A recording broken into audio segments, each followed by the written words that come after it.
Good morning, everyone. I hope you're having a great morning.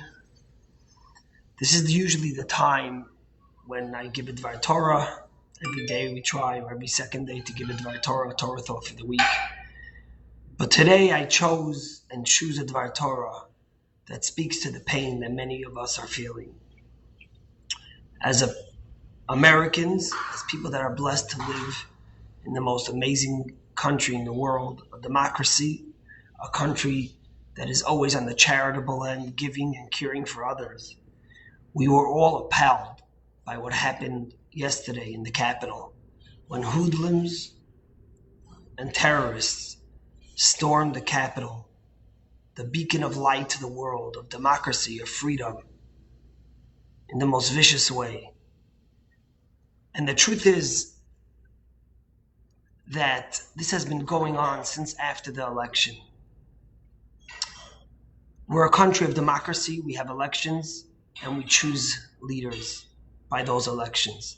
Not always do we get the leaders that we want. And sometimes the country chooses something that we don't want. But as Americans, as free people, as lovers of democracy, we respect that outcome. It's okay to go to court. It's okay to use the legal channels of our country to fight for what we believe. But it's not okay for conspiracies, for lies, and for riling up people against the rule of law. And what happened yesterday was a shameful day for us who live in America, both liberals and conservatives. And I speak today not because I want to, but because I have to. Because I love my country, and leaders and people and citizens have to always speak up for sanity, for calmness, for fairness, for love, and always have to speak up to condemn hate, violence, and rhetoric. I said the same thing in the summer when people justified and condoned violence on the streets and shops who were being terrorized. Although this might be different, it's irrelevant. Violence is violence, and violence has to be eradicated, and violence has to be condemned unequivocally by people on both sides of the aisle. And when at any time we try to condone violence, we become part of the problem. And I speak this to both my liberal and conservative friends. It's like when in the halls of Europe, they condone violence in Israel against innocent civilians for many reasons. When you condone violence, you let it metastasize and you let it continue. And I plead with all my friends on both sides that irrelevant of what you think, irrelevant of how you believe about our leaders and our policies, that you always condemn violence and rhetoric that leads to violence and conspiracy theories that lead to violence. It might seem dark today, but the sun always rises. We live in an amazing country, and people on both sides, both conservatives and liberals, love this country, love our democracy, love our freedom, and love that we are a beacon of light. And we will stand stronger, and we will grow better, and we will continue to share our love and joy for life with the world. I want to tell you a thought from this week's Torah portion. That was always one of my favorite thoughts that I heard from my Rebbe, the Lubavitcher Rebbe, that really speaks to what happened yesterday. You know, Pharaoh was the first dictator and hater of the Jewish people who tried to eradicate us. He was the Hitler of his time. And Pharaoh was getting worried when the Jewish people were just 70 people. We were a little family. He allowed us to be in Egypt. But the moment the Jewish people became strong and became powerful and became influential, Pharaoh wanted to eradicate and annihilate the Jewish people. And he called a conference, just like the Wannsee Conference in 1942. This was predated. But unlike the Wannsee Conference in 1942, where 15 people remained silent. This one was different. Pharaoh called his 3 greatest advisors. The Talmud and Sota, the tractate and Gemara tells us. He had Bilam, a great prophet who later resurfaces in the Talmud. He had Job, another advisor who later resurfaces, not in the Bible, but in the scriptures. And he had Jethro, who later becomes Moses' father-in-law. And he called to them. And he said, what do I do? How do I stem this strength, this growth of the Jewish people? And Bilam gave Pharaoh the terrible advice of drowning the Jewish children in the Nile River, of annihilating the Jewish people. Jethro condemned it. And Jethro said, how could you do this? And Job remained silent. He didn't take a side. He just remained quiet. And the rabbis tell us that, as we say in Pirkei Avot, it's midah keneged midah. Whatever you do, that's what you get paid back with. Bilam is later on slain because he wanted to slay the Jews. He's killed later on in numbers. Jethro gets rewarded. Not only does Moses become his son-in-law, the leader of the Jewish people, but from him comes judges and people who sat on the Sanhedrin, the Jewish court. He's rewarded for standing up for the Jewish people. And Job ends up getting punished with leprosy. And he gets sick and his children die. In Pirkei Avot, Hillel, the great sage, says 6 words in Aramaic.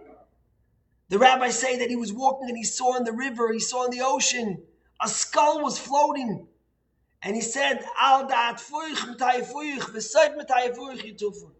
Because you drowned someone, you were drowned. And because someone drowned you, their end will be to be drowned too. And Maimonides, years later, 800 years later, after Hillel said this, Maimonides goes on to write in his great magnum opus in the Mishnah Torah. He says that the Torah believes in midah keneged midah. You get punished the same way for what you did. And what Hillel was saying, you drowned someone, you will be drowned. But those who drowned you, God will find his hand to get them too. So the question, of course, arises. We understand why Bilam was punished, why he was slain. He decreed that the Jews should be thrown in the Nile. We understand why Jethro was rewarded. Jethro was rewarded because he stood up for the Jews, and later he had to run away from Pharaoh to Midian because he was scared of Pharaoh's wrath, who took Bilam's opinion. But why was Job punished? What did Job do wrong? Job stayed quiet. And in fact, you can imagine what Job was thinking. Job was thinking like this. Job was thinking, why should I be foolish like Jethro and speak up against Pharaoh and his plan? Look what happened to Jethro. He had to run away. He lost his influence. He lost his power in the kingdom. I'll stay around there. I'll be quiet. I won't say anything. And later I'll try to mitigate the plan. I'll try to make it less severe. And for tens of years afterwards, Job got to roam the halls and the corridors of Pharaoh's palace while Jethro was in exile. It was a Purim Farbrengen when the Rebbe explained this.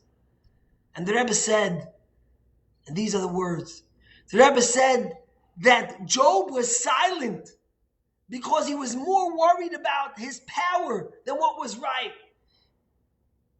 Because when Jewish children are drowned in the river, in the Nile, you can never remain silent. You must speak up. You must make your voice heard. It's not like Job was just using quiet diplomacy to get his way. He was more concerned about his power and his opinion and his strength than he was concerned about the well-being of Jewish children being drowned. And that's why he got punished so severely. And says the Rebbe, this is a lesson to each and every one of us. You can never remain silent when you see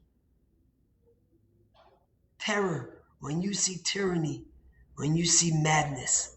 And that's why today I stand here, or I sit here, with you, my dear friends, and I speak up.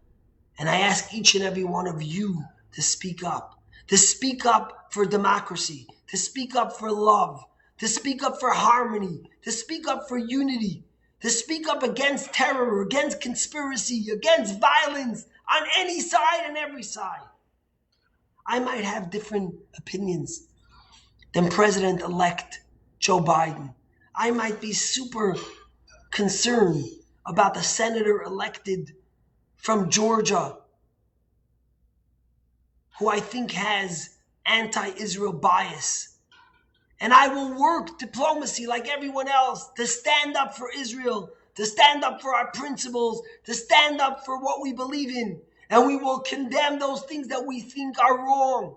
But we will do it through love, through tolerance, through diplomacy, through elections, and through the channels that we so cherish so dearly.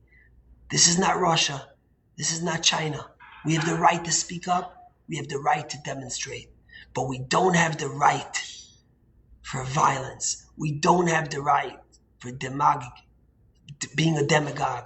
We don't have the right for rhetoric and conspiracies that rile up people to do the wrong things. My friends, and I speak to you both on each side, I try never to speak politics here. This is not politics, but I'll say one word and I'll finish with this.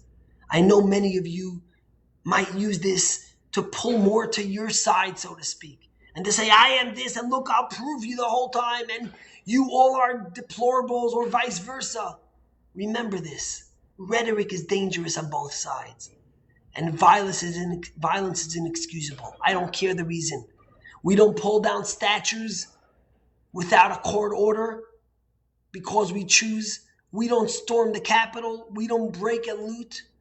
We follow the law, and we choose the channels of democracy to make our voice heard. May God bless our beautiful country and the people that live here. Look what a beacon of light we are. Look what we've done for the vaccine, to bring a vaccine in 9 months or 8 months to the world. Unprecedented in the world of science and in the world, period.